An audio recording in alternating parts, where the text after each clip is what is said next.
Desafortunadamente, los niños de la montaña de Guerrero sufren la violencia de todo tipo.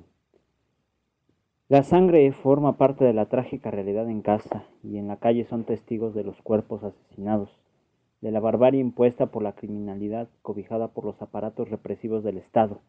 Los niños y las niñas no solo juegan a la guerra con los juguetes bélicos que les venden en los días de Reyes, sino también son víctimas de esta guerra cruel, que no solo asesina a sus padres y madres, sino que también son parte de esta avasallante realidad.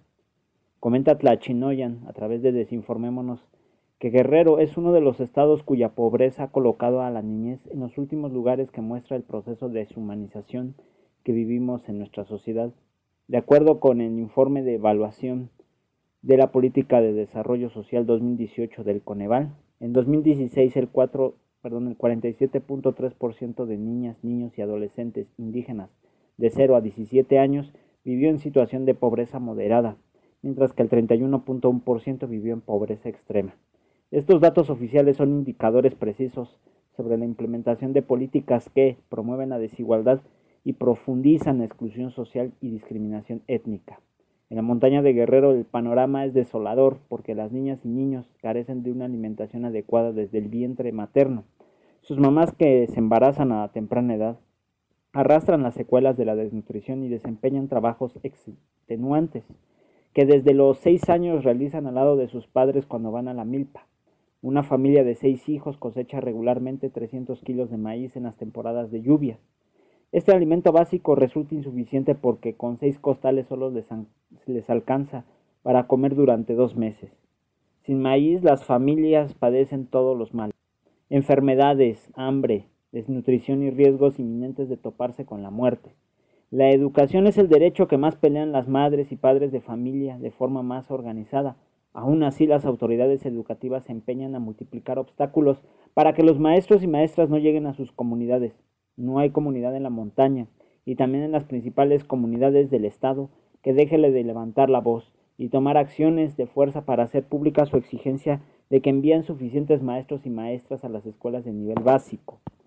En esta administración se ha acrecentado más las acciones de protesta que muestran la inoperancia de la de forma deseducativa, agrego yo, porque el rezago educativo es mayor y los índices de analfabetismo están a la alza.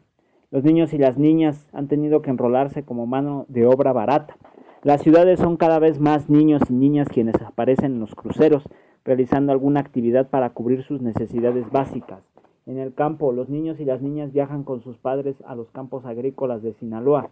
Las instituciones federales se han desatendido o desentendido de más de 2 millones de familias que deambulan por el norte del país sin trabajo seguro, sin atención médica para las madres, sin posibilidades de recibir el apoyo de Prospera y sin que los niños y las niñas puedan continuar con sus estudios.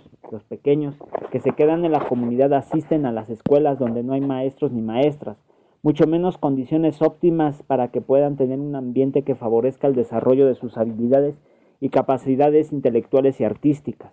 Además, la escuela pública funciona como una institución privada. Las madres y padres tienen que dar cooperaciones para todo, suplantan las responsabilidades que tienen las autoridades. Por lo mismo, la escuela se transforma en una carga económica para las familias sumidas en la extrema pobreza.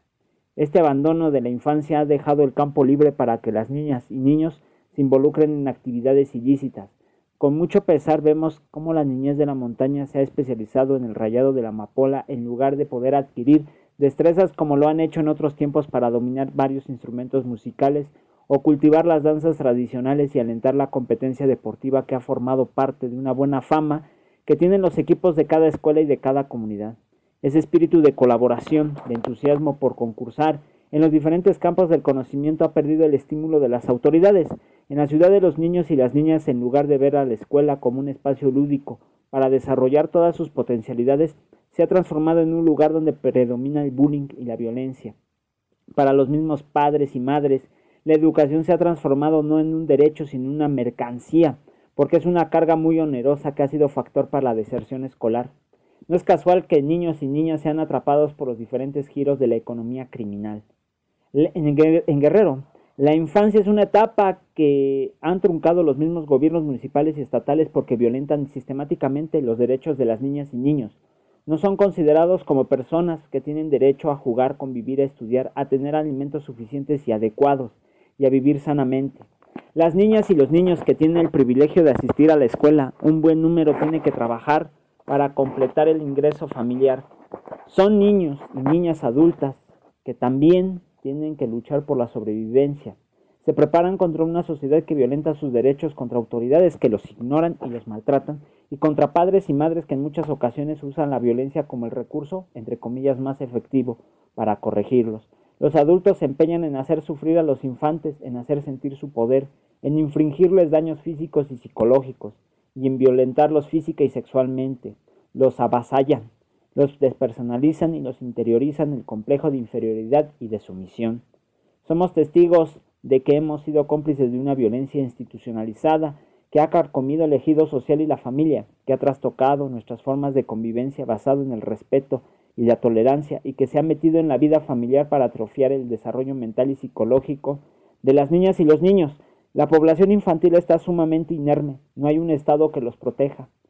Las instituciones no los atienden, más bien son seres invisibles que están bajo el acecho de muchas fuerzas del mal, muchos de ellos huérfanos, víctimas del feminicidio que sobreviven con el corazón destrozado.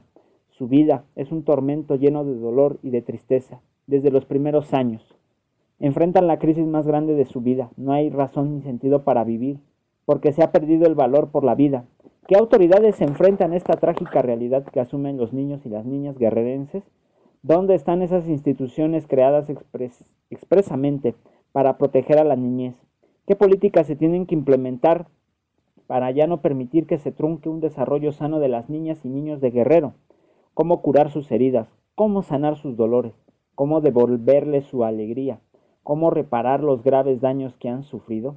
¿Qué le podemos decir a la niña Anaeli, por ejemplo, que fue asesinada por su padre en una situación de violencia extrema familiar, y sus hermanitos Noé y María para que vuelvan a jugar con su sobrina en el cafetal? ¿Qué encontrarán en otras personas el cariño y el amor que perdieron de su madre? ¿Qué futuro no es la muerte sino la vida? ¿Qué será posible reparar estos daños que destrozaron su corazón? La Chinola nos pone en esta reflexión. Saludos, compas.